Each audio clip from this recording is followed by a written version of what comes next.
Today, I'm going to answer a very common question. Do you save for your emergency fund or do you pay off debt?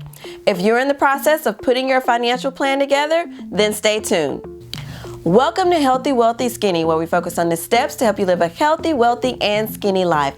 I'm Sean, and if you're ready to start thriving and not just existing, go ahead and hit that like button, smash the subscribe button, and hit the bell icon so you get notifications every week when I drop a new video. And be sure to watch until the very end because, as always, I've got something special for you. One of the questions that I get quite often on my blog and on my email list is, why should I save for my emergency fund before I pay off my debt? And this is a great question. At first glance, you might think this is a question of savings versus paying off debt, but it really isn't, and I'm going to show you why. First, let's start by looking at the difference between your savings and your emergency fund. When you save in general, you're putting money aside for the purpose of having money when you need it, or you may have a particular savings goal. For example, you may take $200 out of every paycheck and put it in a savings account. You have no particular goal but to build your savings. Or you may take the bus to work or school and you've decided that you want to buy a car. You take $200 out of each one of your paychecks and put it into a savings account. Your goal is to save enough money for the down payment on a car or enough money to buy a nice used car. These are both examples of savings, one for general saving and the other to meet a savings goal. Now, let's talk about having an emergency fund. Your emergency fund is completely separate from your regular savings. It is money put aside specifically for the purpose of helping you out in an emergency. And this could be a job loss, a medical emergency, a car accident, a car repair, or any other type of family emergency. Ideally, the amount in your emergency fund should be 3 to 6 months of your living expenses.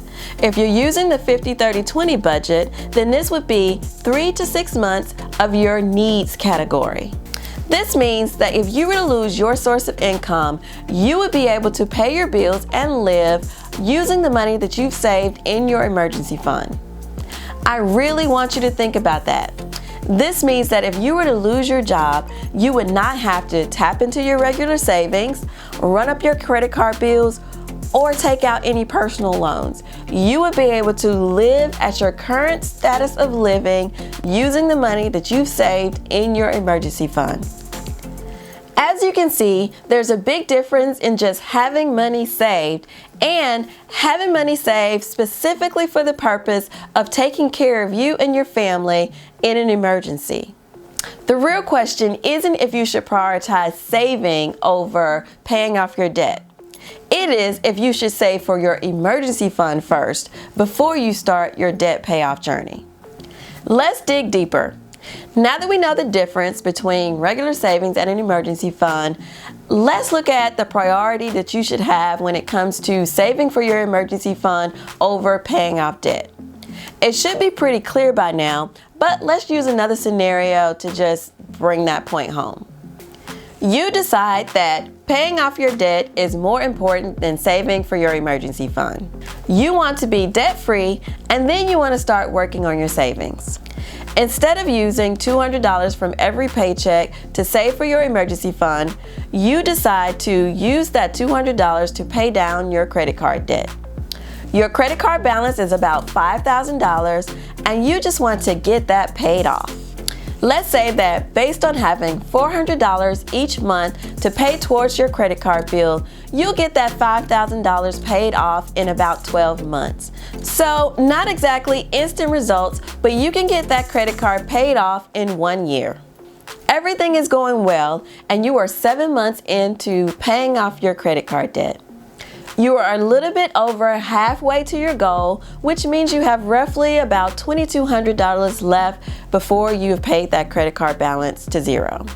And yes, to keep the math easy, I'm forgetting about interest and stuff like that.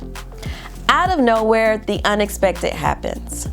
An emergency happens and you need $3,000. You don't have any money saved, and the only disposable income you have is that $400 that you've been using every month to pay off your credit card.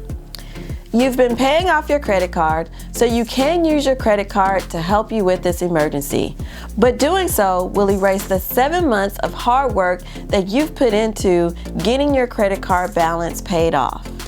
And it would also add additional money to your credit card balance, meaning that after this emergency, you'll owe more on your credit card than you did before you started. Now, let's flip this scenario and say you decided to save for your emergency fund first. After 7 months, you've roughly saved $2,800 in your emergency fund. This doesn't put you at your 3 to 6 month goal, but it does get you past that initial having $1,000 saved mark.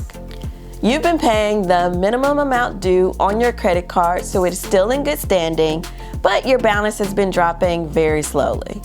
Out of nowhere, the unexpected happens.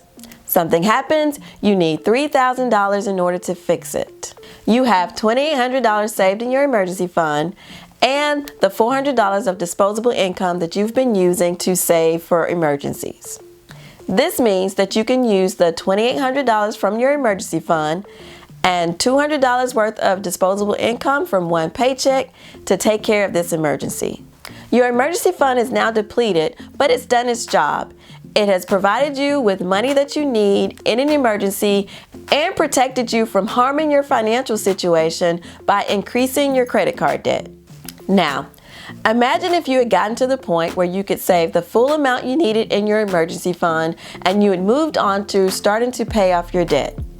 Because you know that you have a solid safety net under you, you can rest assured that as you pay off your debt, that work will not be in vain.